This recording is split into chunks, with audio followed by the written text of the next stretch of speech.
திருப்போணத்துல ஆர்ப்பாட்டத்துக்கு நாங்க அனுமதி கேட்டு முதல்ல அனுமதி கொடுத்துட்டாங்க. நாளைக்கு ஆர்ப்பாட்டம்னு உறுதி செஞ்ச பிறகு திடீர்னு ஒரு மணி ரொம்ப மிக அதிகாலையில அதை மறுத்து கொடுக்குறாங்க. சொன்ன காரணம் கண்டந்தேவியில தேரோட்டம் இருக்குது, அங்க இருக்கிற காவலர்கள் எல்லாம் நாங்க அங்க குளிச்சிருவோம். நாங்க இதுவரைக்கும் எந்த போராட்டத்திற்கோ கூட்டத்திற்கோ அனுமதி தான் கேட்கிறோமே ஒழிய பாதுகாப்பு கேட்கல. என் சொந்த நாட்டுல எங்களுக்கு என்ன பாதுகாப்பு? நாங்க தான் இந்த நாட்டுக்கே பாதுகாப்பு. எங்களுக்கு என்ன பாதுகாப்பு? நாங்கள் காவல்துறையிட்ட அதிகாரிகள்கிட்ட கேட்கறது அனுமதி தான், பாதுகாப்பு அல்ல.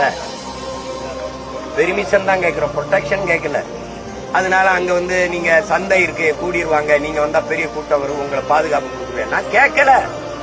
இப்ப அனுமதி மறுத்தாலும் ஒண்ணும் இல்லை, நீங்க மறுத்துக்கிட்டுங்க, நான் தடையை மீறி நடத்துவேன், நீங்க வழக்கு போடுங்க, சிறையில வைங்க, அது பற்றி எனக்கு ஒண்ணும் இல்லை. ஆனா இது காட்டாற்று வெள்ளத்தை நீங்க என்ன பண்ண முடியும்? கற்களை போட்டு குளிச்சு தடுத்துட முடியுமா?